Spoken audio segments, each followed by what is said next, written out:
of life, I leave and wish I had said something. So I'm Carolyn. I met Stu about 16 years ago, and I also was sitting in a dealer and thinking I wasn't going to get my car work done after like 100,000 miles at a dealer. And they came out and told me how much, and I was just like about in tears. And someone was like, "Have you heard of Sweetest Pride?" And I was like, "No, I need a mechanic here. I just moved from Boston, and I don't know where to go." And so I went in, and there I met Stuart and his brother, and we bonded over our exes and our love of our Volvos and New England and our love of skiing and all of life's ups and downs.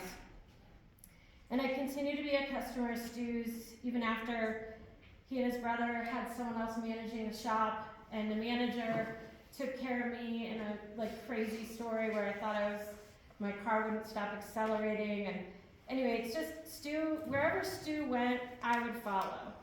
So Stu was a person I became connected to as my car guy, right? Like I've got my manicure person and my hair person. Stu is my car guy. But Stu is more than a car guy. I didn't just move with him, but we celebrated each other's milestones. We'd have beer, wine on his deck. I was most of the time not in a relationship, and so most of the time if I didn't have my car, I didn't have a car. And so he would have me come drop my car off at his house, and he'd give me his car, or, someone else's car. I don't know.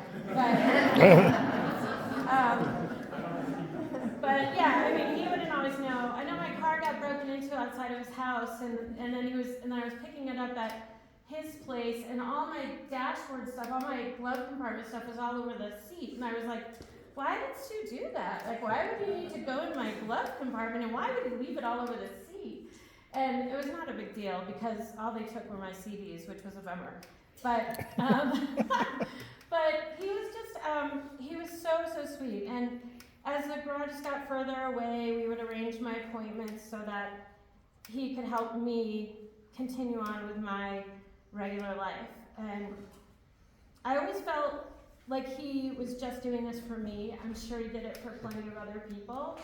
But as Zeb said earlier, I was his favorite. So just so you know, I'm sure there were a lot of favorites. But Stu became, he did become a part of my chosen family. And so so that's how I felt about Stu for a long time. Always invited to parties, always, bonding over the sucky parts of life. And he was always smiling, he was always happy, except for when he was really pissed. And then you just stayed away. You're like, okay, you do you. I'll just sit out here and wait while you finish my car. When Stu and Rebecca met and they started dating, I saw an even lovelier version of him. He always had something loving or fun to say about their adventures. I couldn't wait to meet this amazing woman who had come into his life. And I didn't know, and I remember when I saw her, or when we met and we got to know each other, I was like, Stu, how did you get so lucky to have such a hot girlfriend? Like, how do you deserve that? And that's because there was so much more to Stu than I knew at that point. And I've just gotten to know more and more about him as I've witnessed their friendship and their partnership and their love for each other. When they moved to Black Forest, I was so excited to hear about this next stage of the adventure, and I got to come to their housewarming party and meet other people and just, start to see even more about their lives and how it was going to be lived.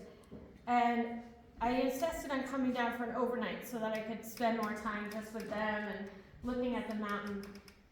And so it was a couple weeks later, maybe 3 weeks later, I went in to get my oil changed, and it wasn't a big deal, so I was just sitting there, and I was like, Alec, is Stu working on my car today? Where is he? He's like, no, he retired. So I immediately text him, like, you ass, like, what did you Irishify us? Like, you're not gonna work, and you're just gonna leave? Like, that's not like you. And of course he responded right away and told me what was going on, and I was so grateful that he knew to focus on what really mattered at that point. And I'm just grateful to be here with all of you today, honoring such a wonderful soul. I'm grateful that I get to meet other favorites and hear the stories of Stu's impact on your lives and the life that he lived so well. And I'm grateful that I get to continue to honor Stu with my friendship with Rebecca that has